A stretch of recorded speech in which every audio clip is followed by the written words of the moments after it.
1. By the way, okay, I'll do it live. Coming in 3, 2, 1. Hello, I'm Scott Soshnick. And I'm Eben Novy-Williams, and this is the Players Get Equity sports business podcast, the Sporticast. Yo, I love this. Take a look at the video, and for those that are just listening, I can't help you. We got this new video platform, though. Nice little draw. That handheld, right? You just did a little freeform. Oh, yeah. But this Sporticast sign, why is it pointing to you and not you and me? You know I'm going to be next to you. I probably should have done this. It's just like, hey, me, look at me and my show. Because when we post these, Scott, we end up on top and bottom. So I think maybe in the future I'll have an arrow pointing up. Yeah. And I see look at your creativity. The $ in Cavinders, $ in Hertz. Look at almost teasing what we. This is like our we have no budget for the show. Pardon the interruption. Rundown on the right side, like what's coming up. Exactly right. Yeah. Way to go. This is really. How often do I pray? When you deserve praise, Novy-Williams. You went above and beyond. This is fantastic. Very well done. And I know you're on short rest and sleep after traveling a couple of places. So maybe that's your secret. You work better fatigued. Yeah, if that's true, I would also not want my bosses, you, to understand that. Because I can work you to the ground if you need to. No, you and I are similar creatures of exhaustion and fatigue while chasing stories, so it's all good. All right, so let me look at the rundown. We were going to start. All right, you said NBA players get equity. I'm looking there. It says NBA. All right. Something that Michelle. Michelle Roberts. Now I'm tired. Michelle Roberts first said, by the way, Michelle's a friend. God almighty. The former executive director of the NBPA. Michelle brought up the topic of players getting equity, probably 3 years ago, right? On one of the Sporticast live events in COVID. And I can tell you this, that it was universally laughed off. It was universally laughed off by owners, by people at the NBA, pie in the sky, no way. And it was just a measure of what we hear every time during negotiations for a new collective bargaining agreement and the year or so before CBA that, look at what the franchise values have done. Look at the escalation in franchise values. If we're really partners, shouldn't the players share in that? And then what do you hear from the other side, Eben? The owners will say, whoa. We're the only ones taking risk here. Which, by the way, I poo-pooed for years until COVID struck, and I'm like, look, revenue down to 0. Or mostly broadcast revenue kept going after a while. But nothing in the arenas. I'm like, all right, I didn't see, COVID and coming and nothing, no fans, no anything. So I'm really impressed that in that short time frame, I'm not surprised that players said we want it. I am not surprised back then that owners in the league kind of laughed at it. And I'm kind of impressed in such a short time frame that not only were owners open and willing, I mean, of course, it's not exactly that they get a piece of the team, in your traditional sense, but it's in the sort of private equity, private capital model where they can, as a group, invest in clubs, and it seems to have satisfied both parties. Yeah, that's the news here. In the new CBA that the NBA and NBA players are in the process of ratifying, it gives the NBPA and its players an opportunity to, as a group, as a single fund, invest into franchises. And you nailed it, Scott. The argument from players has always been, sure, we share about 50% of the revenue, but we share in 0% of the appreciation. So when someone like Robert Sarver, who bought a team for whatever it was, $90 million, gets to sell it for $4 billion. That first number might actually not be right. But when people sell teams for billions of dollars more than what they bought them for, players obviously don't share in that. And under the new CBA, we don't have full details yet. The PA is currently talking to potential private equity funds or people who might be able to run this for them. But the NBPA is going to be able to set aside some money to invest in teams. And this is obviously not going to be every team. Not every owner is going to want to take money off the table and sell to the NBPA fund. But for a lot of the reasons you and I talk about, it feels like every week owners are looking for an ability to sell minority stakes to people, to funds, to unions in this case. And this is going to be an option for them. My question for you, Scott, is this 5 years from now, NHLPA, MLBPA, NFLPA, does any other major union in U.S. sports have this option?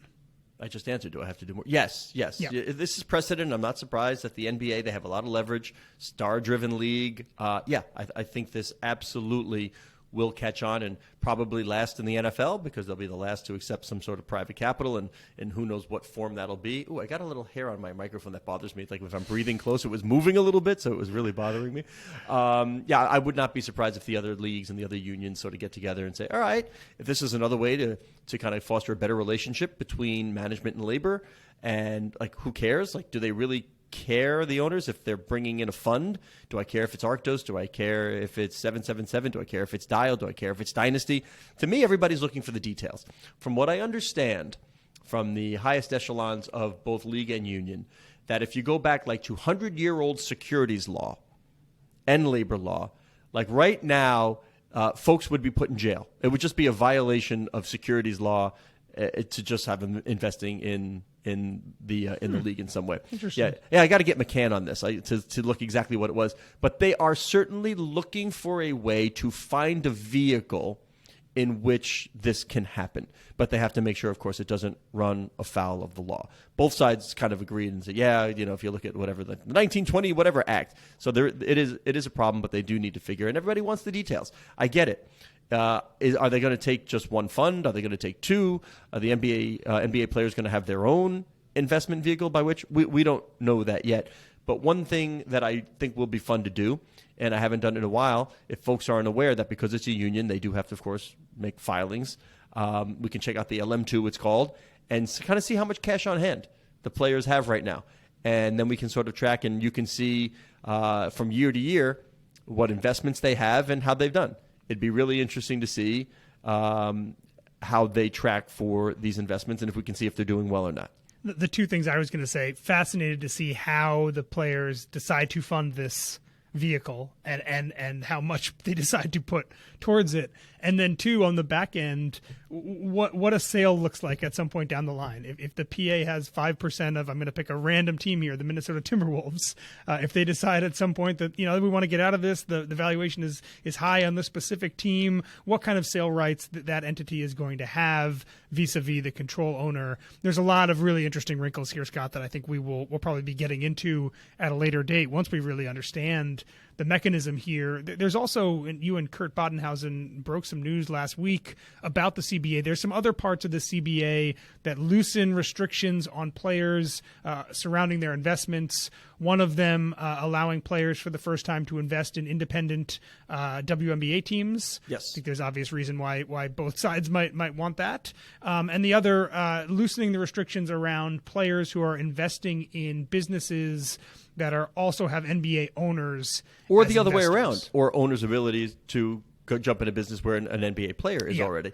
I think the limit was, 5%? Do I have that right? I believe previously if somebody had more than 5%, you could not. Like an owner had a 5% stake in a company, player could not enter. They could not be a co-investor. That cushion is being raised up to 12.5%, greatly opening some space where owners and players can do things together.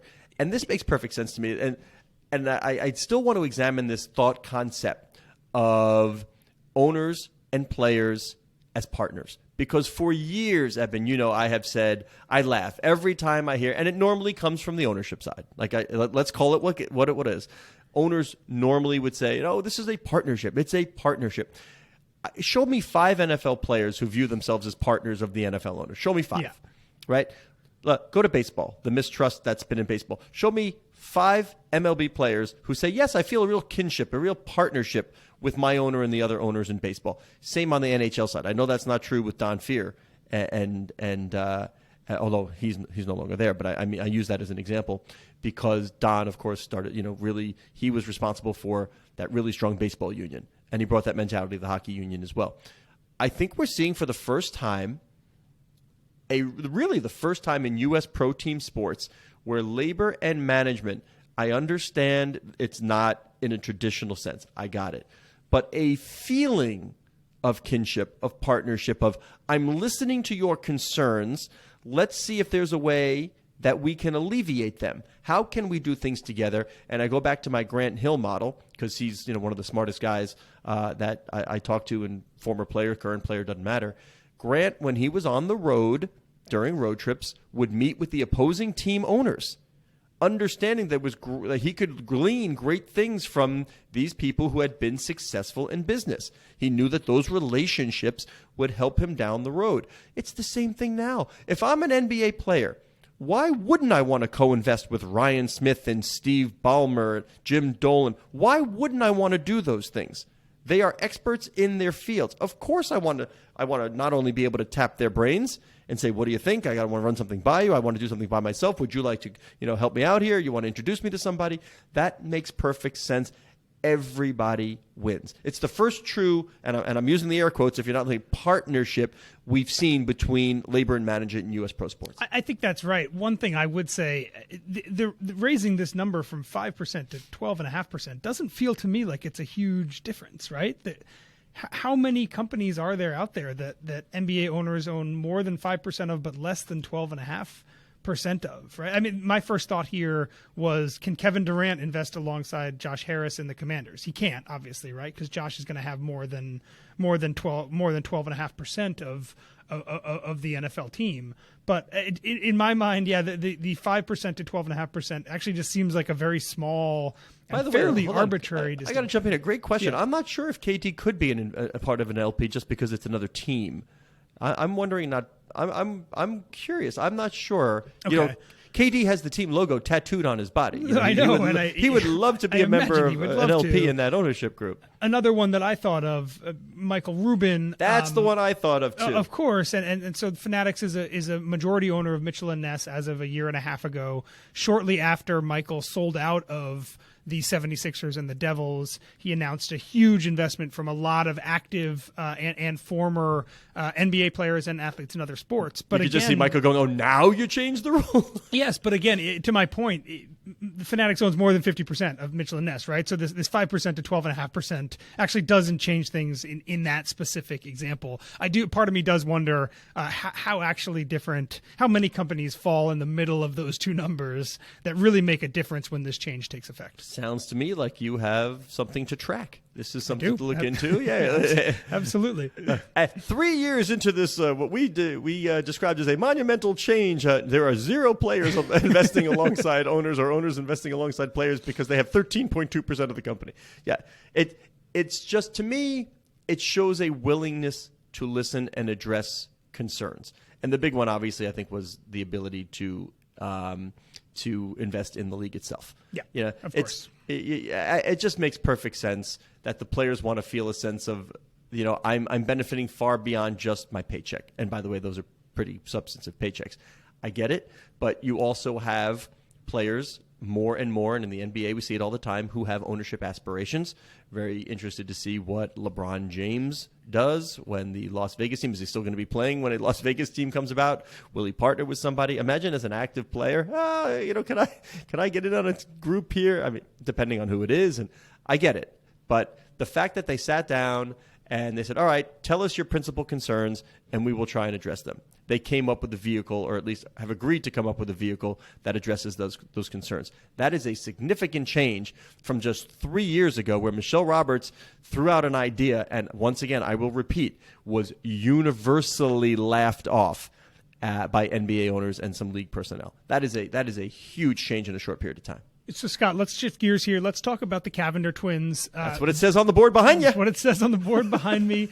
Last week, the Cavinder Twins, college basketball players who played last year at Miami, extremely famous on the internet, announced that they were not going to be returning to college basketball for their 5th and final year of eligibility. This week, they announced that they are joining Better, the sports betting platform launched recently by Jake Paul. They're going to be joining on the media side. They took their podcast Twin Talk over there. They're going to be doing more content stuff. Heads of content. Yeah, and the kind of deal, again, because this is a betting company, not a deal I think they would have been able to do if they were active college athletes. But the interesting thing here to me, Scott, the Cavinders are, in my opinion, on the NIL Mount Rushmore. They are the perfect example of athletes who really took their new marketing rights to new heights, made millions, with a plural, millions of dollars last year playing basketball at Miami.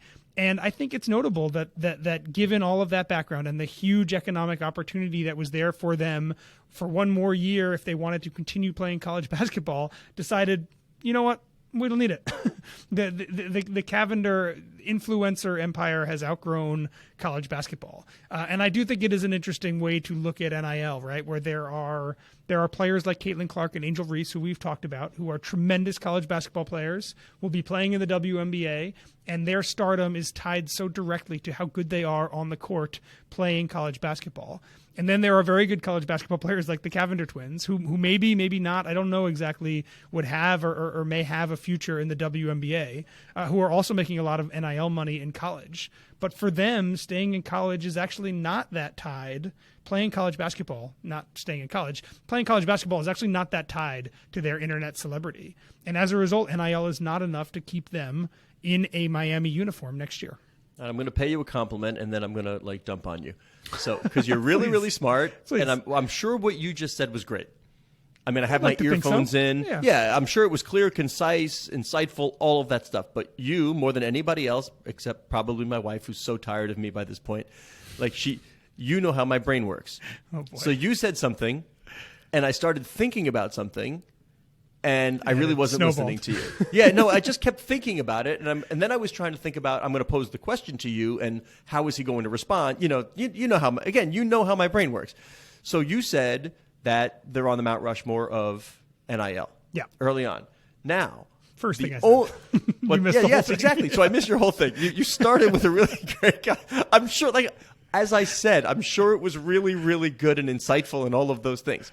But I could not stop wondering how are you going to answer this? Because on Mount Rushmore, there's Washington, Jefferson, Roosevelt, Lincoln. There's only room for 4. Yeah. Now, do the Cavinder Twins count as 2? 1 or 2. I knew exactly what you were going. See, yes, you get me. So are you utilizing 2 spaces on Mount Rushmore for the Cavinder Twins, or are we going to do disservice to one of them and say they only count as 1 as a single entity?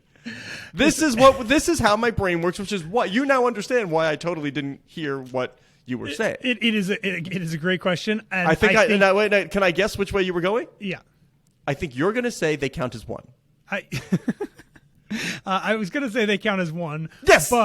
But they are so – I think they have played this game so well that it is totally fair to give them 2 different slots, right? They have 4.5 million TikTok followers. They have combined 1.5 million Instagram followers. I don't think it is a stretch to say that they are among the most famous college athletes in the country right now. Could you stack them if we were going to make a new Mount Rushmore? Could you put them, the Cavinder Twins, above and below vertically, and then add 3 more people horizontally and say this is our new Mount Rushmore? What about a split face where the left side is Hanna and the right side is Haley? How about that? I'm open to all suggestions. I just wanted to explain to you while whatever you said I didn't get, because that is what was running through my brain, which I think is totally fair. And you and I have talked in past episodes about this interesting dynamic, particularly in women's college basketball, where the opportunity and the pay opportunity in the WNBA and NIL is such that for some of these women,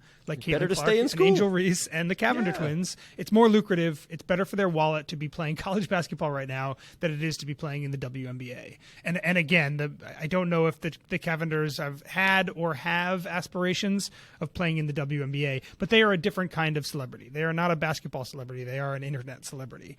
And that's also been extremely lucrative for them, and it clearly, Scott, will continue to be lucrative for them.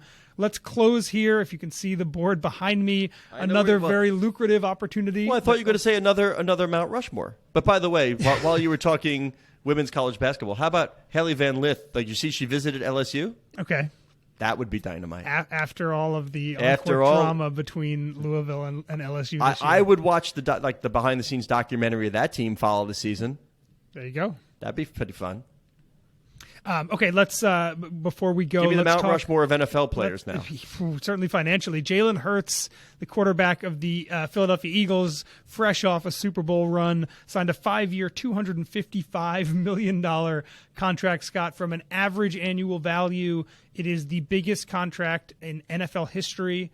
$51.5 million a year. It beats out the contract that Aaron Rodgers recently signed, which was a $50 million deal. It feels like every year now, or maybe multiple times a year, we see an athlete, a quarterback especially, signing the most lucrative deal in NFL history, particularly when it comes to guaranteed money. And I'm loving the story of the agent, Nicole Lynn. Yeah. Right, first big deal for Clutch. But if people aren't aware, Nicole Lynn, I believe, sent an email to Jalen Hurts when he was done at college and said, hey, I don't know what you're doing, your future plans are, but if you don't have an agent, I would love to talk to you. Okay, and now she just signed the largest deal in NFL history with her client because she picked. I love the lesson here. It's not. What's the saying I hate? I was in the right place at the right time. Yeah. I love be somewhere all the time. She was somewhere. She put herself somewhere, and something great happened. That's a great sports business lesson. It wasn't because she went to Harvard. It wasn't because whatever. She got in the door. You know why? Because she asked. She just asked the question. Hey, just curious. Would love to talk to you. If you don't have an agent, I'm around. Would love to do it. Bam. Look what happened. So macro level here now, from the NFL perspective, what does it tell me about the Deshaun Watson contract? Are we looking at a precedent of if anybody could have had leverage here to get some guarantee, the whole thing didn't happen. You're looking at one step closer to maybe it being an outlier, but you've got some pretty darn good quarterbacks who are about to come up with deals that have a lot of leverage against their teams. So Watson getting the fully guaranteed contract from the Browns last year, very controversial for a few different reasons. Hurts here again, getting paid more per year than Watson, but the full thing is not guaranteed in the way that Watson's was, and Lamar Jackson sitting there in Baltimore, not in Baltimore, whatever his future is. Obviously watching Joe the Burrow. market, Joe Burrow as well, watching the market for quarterbacks, both guaranteed money and non-guaranteed money, how that is evolving for sure. Who's got the most leverage? Joe Burrow, the dude in Buffalo. Who's got the most leverage? So I think Josh Allen just recently signed his contract. I think. Okay. So did Mahomes. I mean, I would say it's Lamar Jackson would be my guess, but they're both Lamar Jackson and Joe Burrow are going to get the bag in some capacity. It seems more likely that Joe Burrow stays put at this point than Lamar does, but we'll see. I think Lamar Jackson's also representing himself. Is that right? Yeah. I think so we'll see. That also adds a little wrinkle to those negotiations. I wonder if Nicole Lynn picked up the phone and said, "Hey, hey. You may have seen that I did this deal recently. I know you're representing yourself. I'm also available on an hourly basis. It may be $250,000 an hour, but I'm available on an hourly basis to help you and your family negotiate this contract. I do have references on the bottom of my LinkedIn page." His name is Jalen Hurts, so I think you may know Jalen. Maybe if you're on the field together, you may want to ask him about the deal I did for him. My average quarterback contract signed is a $50 million a year contract. Yeah, exactly. So we can talk. All right. Speaking of talking, we were talking earlier today, and you hate when I do this, but I showed you, and again, it's sports business because this is all just sport content. More than ever before, sport is content. I threw out a supposition that I don't often bestow this word upon many people, as you know, but I am now entertaining the thought that Ryan Reynolds is a genius, that he's a genius. Like, this guy uses everything with Wrexham as a content opportunity. Obviously, he knows all about content, but if you haven't seen it, folks, he did a video for his partner, and I know the name is Rob McElhenney, and I know that because his birthday video to Rob was pretty much an entire video on how people don't know how to pronounce his name. And I'm sitting around the office going, McElhenney, and you're so upset with me now because now it's stuck in your head. It is. I think we should attach this to the Sporticast for people who have not seen the video. They got a whole bunch of Wrexham supporters. They're in the bar. They're at the field. They're in the bathroom where they donated the memorial urinal to Rob last year for his birthday. So if you don't mind going McElhenney for like weeks at a time, go check out the video. And it's just where we're headed in sports as content, whether it's Netflix, and we talked about their streaming roles, doesn't matter. It's just about everything in sport is now about how do we amplify it, how do we get out there, how do we get new fans, who's going to love it, who's going to see it, how they're going to get. And it's just, I think, Ryan, if I am Gary Bettman, and I know it's high bid, and I get it, it's an estate sale for the Ottawa Senators, but clearly Canadian Ryan Reynolds wants to be involved. He's aligned himself with a group, And even if his group doesn't get it, sure, doesn't mean he can't then align with somebody else. But I am working overtime to get Ryan Reynolds involved with this franchise because he's going to make me. I really never really heard Wrexham before he bought it. Now I'm watching videos about him. I'm interested in, are they going to get promoted to like the 5th division? I have no idea what they are, but I'm interested. I want to see what he's doing. I want to see not only the content side of it, but the sporting side of it. Man, if I am Gary Bettman, if anybody can make the Ottawa Senators cool and hip, man, I want in. I want to see that. And it's not just Ryan, right? Will Ferrell has done a lot of this stuff on a smaller scale with LAFC. I think Angel City, the NWSL team, via a number of their high-profile celebrity investors, including Natalie Portman and Jennifer Garner. They have done this, I think, very well as well. There is real tangible value, and it's a good closed circle to this conversation, Scott, because we began this podcast talking about NBA players investing in teams and potentially WNBA teams as well. Athletes, movie stars, pop stars, they have huge platforms on their own, oftentimes bigger than the teams that employ them, right? LeBron has more followers than the Lakers. So there is a big opportunity here across the board. I'm playing us out here. Hold on. Give it 2 minutes, 2 seconds. We got to get to the chorus. Oh, my gosh. Is how to say his name. Cease and desist letter being typed currently. What's that? This is great. Perplexum. Who comes up with lyrics? Perplexum. From all your lads at Wrexham. Here it comes. It's McElhenney. McElhenney. I love it. All right. Anyway, he is Eben Novy-Williams on the Twitter. At Novy_Williams. I am Scott Soshnick on Twitter at Soshnick. Oh, look at him. He's putting another thing on the board. I love it. Put it on the board. I love it. Producer Matt Whitehurst, digital media editor Core Veltman. She loves it when I remind you that the show can be found at Sporticast, which is the hub of the McElhenney Sportico Podcast Network.